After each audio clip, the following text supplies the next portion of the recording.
the names we all recognized from a TV show or the radio, or maybe famous for what they survived.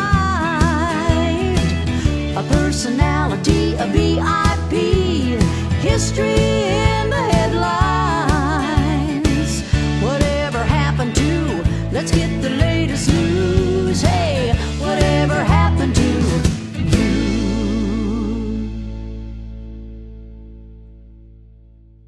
Welcome to Hey, Whatever Happened To, and this week we're going to see about whatever happened to Hattie McDaniel. She was out of Wichita. I'm Doug Thompson, host of the show. This week I've got a special co-host with me, guest host, and it's Nesha Mason.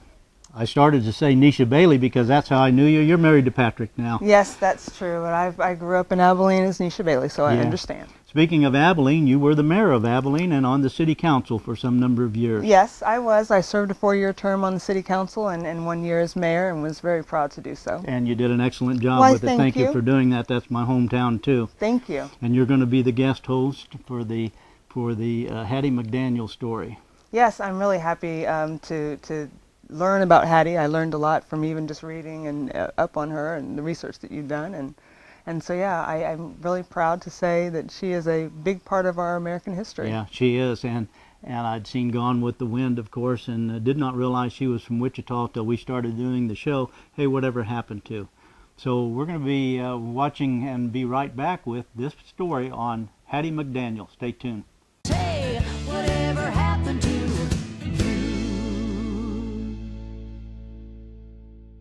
Welcome back. I'm guest host Nesha Mason, and you are watching Whatever Happened to Hattie McDaniel. Hattie McDaniel was born June 10, 1895 in Wichita, Kansas to former slaves. She was the youngest of 13 children. Her father, Henry McDaniel, fought in the Civil War with the 122nd USCT, and her mother, Susan Holbert, was a singer of religious music.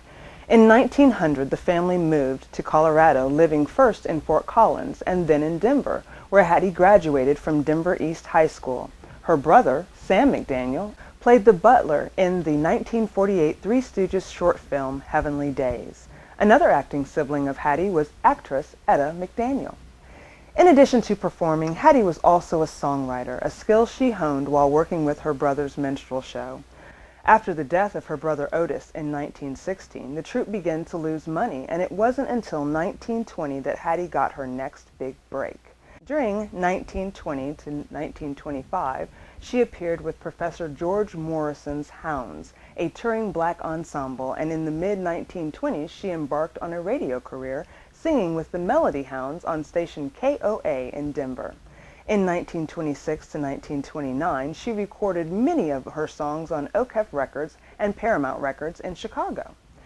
In McDaniel's time, America was racially segregated in virtually every aspect. In the South, blacks were barred by law from attending school with whites and subjected to segregation in all other public places. Even outside the South, many restaurants and hotels refused to accept black customers. Job opportunities were limited. Custom or restrictive covenants kept blacks from living in white neighborhoods. Marriage between blacks and whites was illegal in most states of the United States. The United States military required blacks to serve in all black regiments. Black Americans also faced the terrorism of lynch mobs without the assurance of federal or state protection. In 2005, the U.S. Congress issued an apology for the federal government's failure to enact lynching legislation to protect blacks in that era. The field of entertainment emerged as one profession in which blacks could appeal to both white and black customers. Still, however, the success of black entertainers and their ability to rise into ownership and management was limited by racial restrictions. Often, many places that allowed blacks to be on stage did not allow them to sit in the audience as patrons. State laws allowing discrimination and requiring segregation assured that black entertainers were not allowed the same benefits and opportunities as white ones. Black actors were cast repeatedly in menial roles and were consistently required to speak in contrived, stereotypical Negro dialects. If black actors did not know how to speak that way, they had to learn in order to succeed in Hollywood. Movie houses often hired white dialect coaches to teach the so-called Negro dialect. When the stock market crashed in 1929, the only work McDaniel could find was as a washroom attendant and a waitress at Club Madrid in Milwaukee. Despite the owner's reluctance to let her perform, McDaniel was eventually allowed to take the stage, and she soon became a regular. In 1931, McDaniel made her way to Los Angeles to join her brother Sam and sisters Etta and Orlena. When she could not get film work, she took jobs as a maid or cook.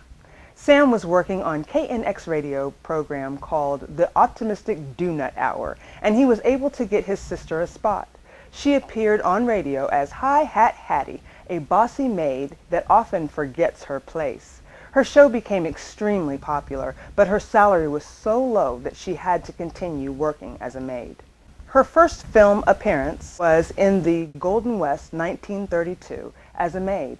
Her second was in the highly successful Mae West film I'm No Angel in 1933, as one of the black maids West camped it up with backstage. She received several uncredited film roles in the early 1930s, often singing in choruses. In 1934, McDaniel joined the Screen Actors Guild. She began to attract attention and finally landed larger film roles that began to win her screen credits. Fox Film Corporation put her under contract to appear in The Little Colonel in 1935, with Shirley Temple, Bill Bojangles Robinson, and Lionel Barrymore. Judge Priest, 1934, directed by John Ford and starring Will Rogers, was the first film in which she played a major role. She had a leading part in the film and demonstrated her singing talent, including a duet with Rogers. McDaniel and Rogers became friends during filming. In 1935, Hattie had prominent roles with her performances as a maid in RKO Pictures' Alice Adams, a comic part as Jean Harlow's maid traveling companion in MGM's China Seas, the latter her first film with Clark Gable, and as Isabella, the maid in Murder by Television with Bela Lugosi. She also appeared in the 1938 film Vivacious Lady, starring James Stewart and Ginger Rogers. McDaniel had a featured role as Queenie in Universal Pictures' 1936 version of Showboat, starring Irene Dunne, and sang a verse of Can't Help Lovin' That Man with Dunne, Helen Morgan, Paul Robeson, and the African-American chorus. Later in the film, she and Robeson sang I Still Suits Me, a song written especially by Kern and Hammerstein for the film. After Showboat, she had major roles in MGM's Saratoga, 1937, starring Jean Harlow and Clark Gable, The Shop Worn Angel, 1938, with Margaret Sullivan, and The Mad Miss Manton, 1938, starring Barbara Stanwyck and Henry Fonda. She had a very minor role in the Carole Lombard Frederick March vehicle Nothing Sacred in 1937, in which she appeared as the wife of shoeshine man Troy Brown, masquerading as a sultan. McDaniel was befriended by many of Hollywood's most popular stars, including Joan Crawford, Tula Bankhead, Bette Davis, Shirley Temple, Henry Fonda, Ronald Reagan, Olivia de Havilland, and Clark Gable. She would star with de Havilland and Gable in Gone with the Wind in 1939. It was around this time that she began to be criticized by members of the black community for the roles she chose to accept and for her decision to pursue roles aggressively rather than rock the Hollywood boat. For example, in The Little Colonel in 1935, she played one of the black servants longing to return to the Old South. But McDaniel's portrayal of Melina in RKO Pictures' Alice Adams angered white Southern audiences. She'd stolen several scenes away from the film's white star, Katharine Hepburn. McDaniel would ultimately become best known for playing a sassy and opinionated maid. The competition to play Mammy in Gone with the Wind in 1939 had been almost as stiff as that for Scarlett O'Hara. Eleanor Roosevelt wrote to film producer David O. Selznick to ask that her own maid, Elizabeth McDuffie, be given the part. McDaniel did not think she would be chosen because she'd earned her reputation as a comic actress. One source claims that Clark Gable recommended the role go to McDaniel. In any case, when she went to her audition dressed in authentic maid's uniform, she won the part. Hey, whatever happened to you? Welcome back. I'm guest host Nesha Mason, and you are watching Whatever Happened to Hattie McDaniel. The Lowe's Grand Theater on Peachtree Street in Atlanta, Georgia was selected by the studio as the site for the premiere of Gone with the Wind, Friday, December 15, 1939. As the date of the premiere approached, all the black actors were advised they were barred from attending, excluded from being in the souvenir program, and banned from appearing in advertisements for the film in the South. Studio head David Selznick asked that Hattie McDaniel be permitted to attend, but MGM advised him not to because of Georgia's segregation laws. Clark Gable threatened to boycott the Atlanta premiere unless McDaniel was allowed to attend, but McDaniel convinced him to attend anyway. Most of Atlanta's 300,000 citizens crowded the route of the 7-mile motorcade that carried the film's other stars and executives from the airport to the Georgian Terrace Hotel where they stayed. While Jim Crow laws kept McDaniel from the Atlanta premiere, she did attend the film's Hollywood debut on December 28, 1939. Upon Selznick's insistence, her picture was also featured prominently in the program. It was McDaniel's role as the house slave that repeatedly scolds her own daughter, Scarlett O'Hara, Vivian Leigh, and scoffs at Rhett Butler, Clark Gable, that won McDaniel the 1939 Academy Award for Best Supporting Actress, making her the first black American to win an Oscar. She had also been the first black American to be nominated. "I loved Mammy," McDaniel said when speaking to the white press about the character.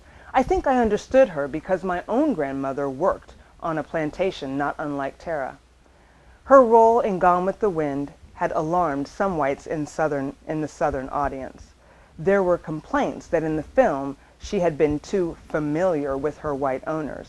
But at least one author pointed out that McDaniel's character does not significantly depart from Mammy's persona in Margaret Mitchell's book, and that in both the film and the book, the much younger Scarlett speaks to Mammy in ways that would be deemed inappropriate for a Southern teen of that era to speak to a much older white person, and that neither the book nor the film hint of the existence of Mammy's own children, dead or alive, her own family, dead or alive, or her own desires to have anything other than a life at Tara serving on a slave plantation. Moreover, while Mammy scolds the younger Scarlett, Mammy never crosses the more senior white female in the household, Mrs. O'Hara. Some critics felt that McDaniel not only accepted the roles, but in her press comments acquiesced in Hollywood stereotypes, providing fuel for critics of those who were fighting for black civil rights. Later, when McDaniel tried to take her Mammy character on a roadshow, black audiences did not prove receptive. While many blacks were happy over McDaniel's personal victory, they also viewed it as bittersweet. They believed Gone with the Wind celebrated the slave system and condemned the forces that destroyed it. For them, the unique accolade McDaniel had won suggested that only those who did not protest Hollywood's systematic use of racial stereotypes could find work and success there. The 12th Academy Awards took place at the Coconut Grove restaurant of the Ambassador Hotel in Los Angeles. It was preceded by a banquet in that same room. Luella Parsons, an American gossip columnist, wrote about Oscar night, February 29, 1940. Hattie McDaniel earned that gold Oscar by her fine performance of Mammy in Gone with the Wind. If you had seen her face when she walked up to the platform and took the gold trophy, you would have had the choke in your voice that all of us had when Hattie, hair trimmed in gardenias, face alight, and dressed up to the Queen's taste, accepted the honor in one of the finest speeches ever given on the Academy floor. I'm really especially happy that I'm chosen to present this particular plaque. To me it seems more than just a plaque of gold. It opens the doors of this room, moves back the walls, and enables us to embrace the whole of America. An America that we love, an America that, almost alone in the world today, recognizes and pays tribute to those who give of their best, regardless of creed, race, or color. It is with the knowledge that this entire nation will stand and salute the presentation of this plaque that I present the Academy Award for the best performance of an actress in supporting roles during 1939 to Hattie McDaniel.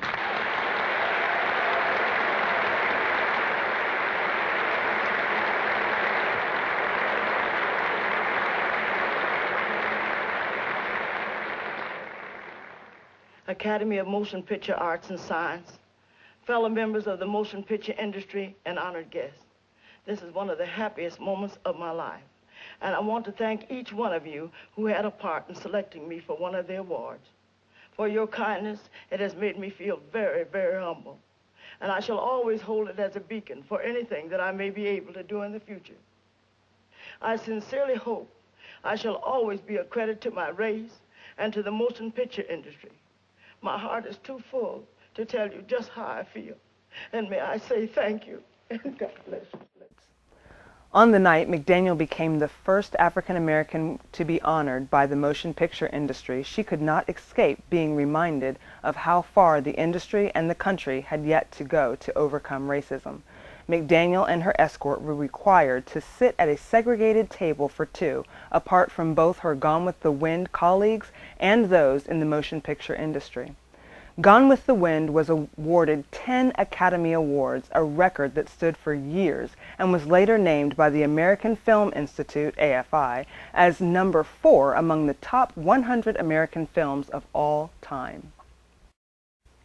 In the 1942 Warner Brothers film, In This, Our Life, starring Bette Davis and directed by John Huston, McDaniel once again played a domestic, but one that confronts racial issues as her law student son is wrongly accused of manslaughter. The following year, McDaniel was in Warner Brothers' Thank Your Lucky Stars with Humphrey Bogart and Bette Davis. Hattie McDaniel continued to play maids during the war years in Warner Brothers' The Male Animal in 1942 and United Artists Since You Went Away in 1944. She made her last film appearances in Mickey, 1948, and Family Honeymoon in 1949. She remained active on radio and television in her final years, becoming... On the night, McDaniel became the first African American to be honored by the motion picture industry, she could not escape being reminded of how far the industry and the country had yet to go to overcome racism. McDaniel and her escort were required to sit at a segregated table for two, apart from both her Gone with the Wind colleagues and those in the motion picture industry. Gone with the Wind was awarded 10 Academy Awards, a record that stood for years, and was later named by the American Film Institute, AFI, as number 4 among the top 100 American films of all time. In the 1942 Warner Brothers film, In This, Our Life, starring Bette Davis and directed by John Huston, McDaniel once again played a domestic, but one that confronts racial issues as her law student son is wrongly accused of manslaughter. The following year, McDaniel was in Warner Brothers' Thank Your Lucky Stars with Humphrey Bogart and Bette Davis. Hattie McDaniel continued to play maids during the war years in Warner Brothers' The Male Animal in 1942 and United Artists Since You Went Away in 1944. She made her last film appearances in Mickey, 1948, and Family Honeymoon in 1949. She remained active on radio and television in her final years, becoming the first Black American to star in her own radio show with the comedy series Beulah. She also starred in the ABC television version of the show, replacing Ethel Waters after the first season. Beulah was a hit and earned McDaniel $2,000 a week. But the show was controversial.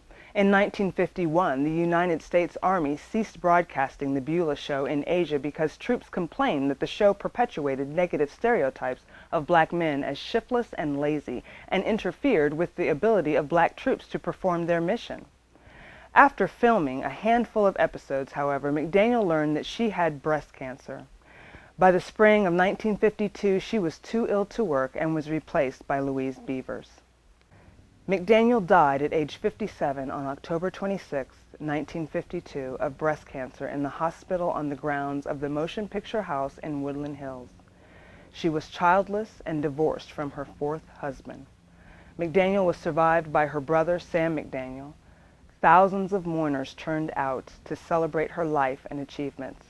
In her will, McDaniel wrote, "I desire a white casket and a white shroud, white gardenias in my hair and in my hands, together with a white gardenia blanket and a pillow of red roses.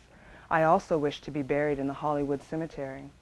The Hollywood Cemetery on Santa Monica Boulevard in Hollywood is the resting place of movie stars such as Douglas Fairbanks, Rudolph Valentino, and others. Hollywood Cemetery refused to allow her to be buried there because it too practiced racial segregation and would not accept for burial the bodies of black people. Her second choice was Angus Rosedale Cemetery, where she lies today. In 1999, Tyler Cassidy, the new owner of the Hollywood Cemetery that had renamed it Hollywood Forever Cemetery, offered to have McDaniel re-interned at his cemetery. Her family did not wish to disturb her remains and declined the offer. Instead, Hollywood Forever Cemetery built a large cenotaph on the lawn overlooking its lake. It is one of Hollywood's most popular tourist attractions. Hey, whatever happened to you?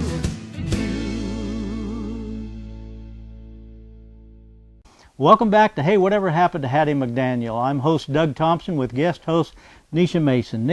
Nesha, what an excellent job you did. Thank you so much for doing it. Well, thank you so much for asking me. This has been a very educational experience. What amazed you most about Hattie McDaniel? I think what amazed me most, and what sometimes I think we all underestimate, is just the pressure of being famous in that time. Certainly she was just trying to make a living and doing a great job at it, but yet received so much ridicule from her black peers. Yeah, I was surprised when we went through this to find that at the Academy Awards, her being the first winner, the first black winner of the Academy Awards, she had to sit outside of the dining room hall, sit out on a table with just her and her escort there. I was surprised by that, and I was impressed, I guess, with the response that Clark Gable had. He said, "I'm not going to the opening of this show unless she can go," and she had to talk him into going to the opening or he wouldn't have done it. Yeah, I really liked that, and I also liked the fact that when it came time for the Hollywood premiere, she was able to be promoted prominently.